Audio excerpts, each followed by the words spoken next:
Hello and welcome back to itsyourbow.com. We're on another crazy venture with crazy wood from itsyourbow.com is on another mission. Check out this stave. Look at it. This is number 633 Pacific U. It's going to be a 68-inch bow. It's physically 69, but this is stave number 639. And it's on a journey, first of all, to become straight. Well, with a back set without this big set in it. I've got a kind of an accumulation of lines. I didn't intend to get so scribbly on it. I was trying different things and finding center on this stave. It wasn't working well for what I wanted to do on this. So I have found some areas that I'm going to do is I'm going to clean it up and create a side that I can kind of register the stick off, because it's pretty good in its general mass, but I don't want it to get too skinny. And getting the taper that I wanted out of it, because it is so bent. And the reason I'm doing it this way, by the way, is because it's so bent.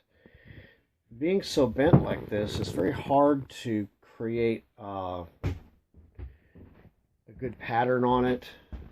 But you can look down and sight down this thing. It's got a pretty good bend in it. But what I'm going to do is I'm going to remove all the extra mass and get it to where it's nearly a bow, okay? Where it has some flexibility in the limb a little bit, some movement. And then I'm going to heat it and bend it back just like I did with bowstave 734. And that is the first step here. Is I'm going to shape this thing so it's actually workable. I'm going to put it on these lines. I'm going to focus on removing material down that side so I can create an edge that I can actually work off of. It's best always if you can find center first. There's no question about it. Some cases you have to use a little different tactics. That's a little more, maybe a little more advanced, maybe a little more challenging to do that. So what I'm going to do here is just clean up the edge so I have something to work off of. I sighted it in and I used a straight edge to kind of fit that in. Now, out in the woods, you would just have to make this thing work as best you could just by pure sight, which I can do. But in this case, we're going to use create as straight of an edge down this thing as possible.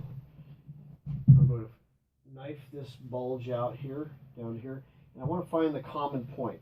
The reason I'm doing this is I want the handle to have, over this point over, and removing this material here is going to allow a common edge to measure over from and then create a taper.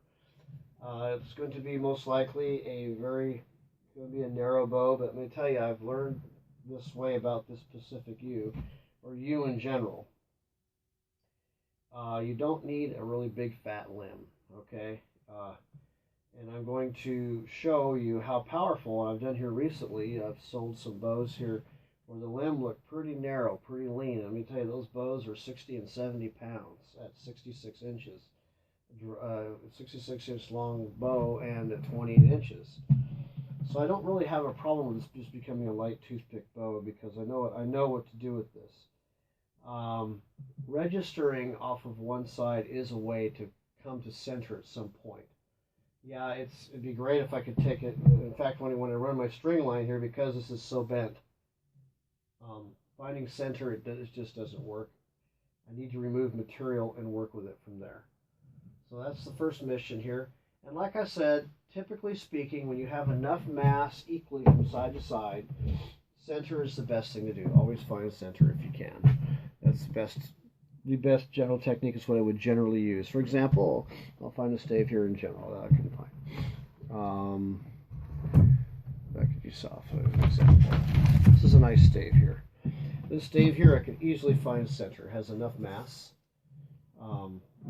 And it would just allow me to move my string line, or even sight in, Um, it allowed me to have enough mass to create a nice taper no matter what on here. When the less mass you have on a stave, the more difficult it is to find center and to actually work with it. Yes, you can find center, but it may travel way off the bow from where you're finding it. So it becomes all visual illusions to do that. And that's one of the biggest problems sometimes with when you have a really squiggly stave or where it hops around is the optical illusion effect of a stave that's, you can't really tell because it's all. So creating a registered line is as close to straight as possible. It doesn't have to be perfectly straight, just within reason where you can gauge it from there, then create your tapers from that. So anyhow, I'm going to shape this on the lines that I just drew for you, and we'll look at it when we're done.